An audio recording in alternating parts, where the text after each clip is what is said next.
Hi, Karen Curry Parker here with your weekly Human Design Evolution Report. I'm actually in the middle of working on my new book, Quantum Creativity, but I thought I'd take a break and catch you up on the celestial weather for the week.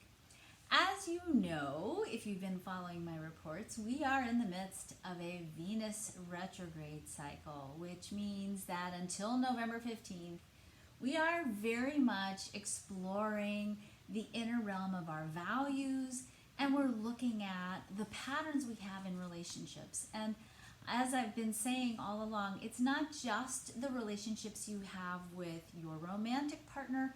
We're talking about your relationship with yourself, your relationship with money, your relationship with each other, the relationships we have collectively. And if you have been living in the United States, and certainly I'm sure all over the world this is true, we're looking at our relationship even with ourselves within the context of community, our collective relationships, and the patterns that we have that are either bringing us closer to love and fulfillment and sufficiency, or unfortunately, sometimes taking us farther away from those energies. The last few days, as the sun has been transiting in the gate 28, sometimes called the gate of struggle, we have been struggling with our relationships. We are struggling with our relationship with ourself and our relationship with the world and where we all fit together. And this is frankly a very intense energy, and it's an energy that can have with it the theme of fighting.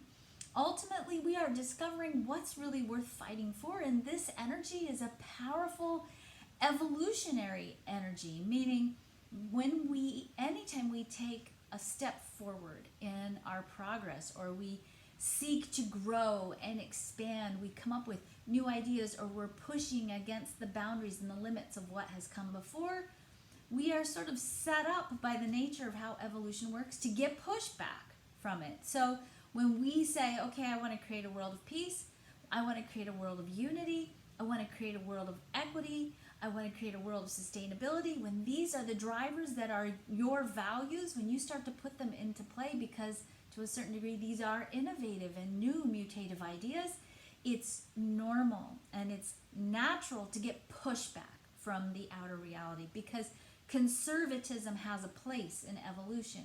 We have to push against the old values to demonstrate that the new values are indeed worthy and valid and true. Otherwise, think about mutation. If you had just random mutation all the time without any kind of checks and balances, without any kind of pushback, we'd all be walking around with fingers coming out of our ears, right? Or our heads, and things that mutations that maybe we integrated into our being wouldn't necessarily be adaptive or even healthy. So to create a healthy pattern of growth, we have to have pushback. And personally, I feel like a lot of what we're seeing in this divisive, intense energy that we're experiencing is a short run, and short is relative in the timeline of humanity, but a short run pushback against an evolutionary trend that is ultimately taking us towards an era of emerging quantum consciousness and a world where the currency of being becomes well-being and not necessarily profit and value based on material worth. Things are going to look up, so don't lose hope. We just have to keep playing with the pushback and keep discovering from the pushback what is truly worth fighting for. And when we find those places in our personal lives and in our collective lives, when we hold on to those values and those new emerging understandings of what we really represent and who we really are in the world and what we're really worthy of in the world, then we will continue to build the momentum towards establishing an era of sustainable peace and equity for all. Okay, good. Or an equitable, sustainable peace. Say that fast 3 times. All right, that being said, the Earth is transiting in the 27. We are asking ourselves deeply, what am I responsible for? What's my responsibility in the unfolding of whatever it is that you're building and creating? Be careful, because sometimes this energy in the low expression can be guilt. It's also an energy that's about teaching and transmitting values. So a very powerful time for you to get clear about your values and begin to explore where perhaps you need to impact the world with your values and what you can do to nurture the evolution and the transformation in your life and in the world. We move on Tuesday, I think. I forgot, I had to look it up. We move on Wednesday. We move on Wednesday to the sun being in the 44th and hexagram, the earth being in the 24th. Again, another dodgy part. Definitely not as volatile as it's been the last couple of days. So take a breath. Hopefully we'll get over this hump over the next couple of days of this really intense, disruptive energy that we've had. But it gives us a different way of exploring this Venus cycle. And I love that this Venus cycle is where it is in the mandala, because it's a very interesting, very powerful time that's beginning to set the stage for the next creative quarter in the human design year. And we're getting ready for a sort of an internal cycle of, integrating and incubating and cultivating, moving us towards the springtime where we come out again, the northern hemisphere springtime. So the gate 44 is all about the explorations of the patterns of the past, and certainly looking at what's come before in the last few days. There may be patterns in the past in your personal life and in your collective life that have gotten re-triggered. There is a fear in the 44 that the past will repeat itself, and certainly, it can be a very terrifying fear. But we have to remember the purpose of history is not to keep us in fear of duplicating the same mistakes, but rather to remind us what the past mistakes were so we don't make them again. So this can be a deeply empowering energy. And if stuff's coming into your life right now that's like, whoa, wait, I thought I handled this, or whoa, wait, not this again, take a breath and remember that the pattern doesn't get re-triggered if you don't buy into the pattern. Okay? So make sure you're telling us a story about yourself that is a story of your breaking free from the pattern. The earth is in the 24. Also a little bit place where we can get stuck in the past. The 24 is rationalization, and it gives us the energy to rationalize tolerating less than what we're worthy of. So cut it out. Don't do it. All right? What I'm inviting you to explore in the higher expressions of these energies is the recognition that you don't have to do the past pattern again, and you certainly can rationalize breaking free from the pattern, or most importantly, find the blessings of what you've learned from the past patterns, but don't repeat them. Okay? Find the blessings of what you learned in the past patterns, but do not repeat them.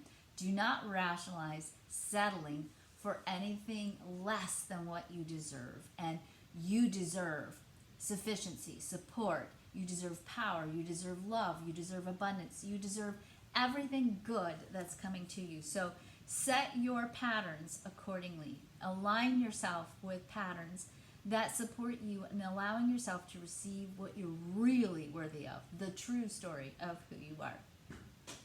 All right, so the good news is Jupiter is in the 14, and Mercury is in the 14 moving to the 34, giving us a lot of energy around power and money, around power and support.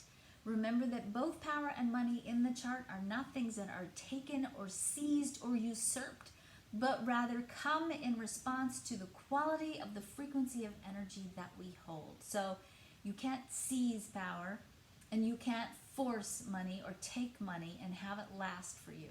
If you want to engage in sustainable power and be fully empowered in your life, and you want to create greater levels of abundance, you have to align with it. Meaning you got to hold the story that tells the truth about you and money and you and power. We are getting ready to create some pretty big revolutions. We have revolutionary energy playing out this week too.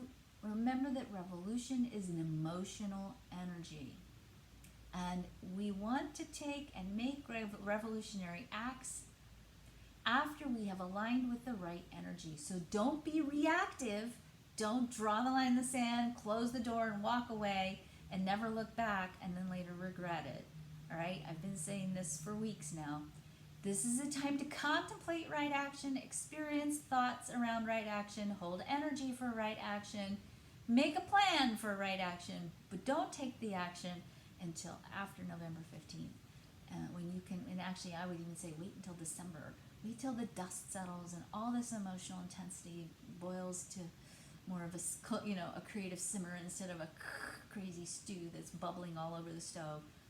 Let your reaction and your deliberate and conscious actions be in alignment with what you really want to be creating. Don't do anything irrational. Don't do anything rational either. Be beautifully emotional. Be loving, okay? Don't be rational. Think beyond what you think is possible in your human self and harness the power of the divine to co-create revolutions of a cosmic order that bring us closer to sustainable peace, closer to a world of equitable, sustainable resources for everyone, forever, okay? That's where we're headed. In the meantime, don't forget the stories you tell about who you are set the tone for what you're creating. Tell good stories, all right? And if you feel like a good story feels fictional, that's okay. Write it anyway and begin to step into it. Words have power, and the words that we use create. And if you don't believe that, take a look at what's going on around us. So find good words, good stories, empowering stories, loving stories. Tell the truth of who you are. And don't forget, we are also in a cycle right now that's bringing us closer to our joy. And joy is logical. Joy is about correcting patterns and realigning, correcting patterns and doing it again, correcting patterns and doing it again, and doing it for the joy of it. So please, as we go through this intense energy, do not forget to engage in higher order archetypes like beauty and truth and love and joy. Go hug a tree. Go hang out with your dogs. Go do things that seriously recalibrate and restore your energy back with hope and truth and love and the true nature of who you really are. Have a fabulous week. Really, really, really take care of yourselves. Take baths, salt baths. Don't read too much news. Don't get on social media. Do what you need to do to stay centered in the truth of who you are. Have a good one.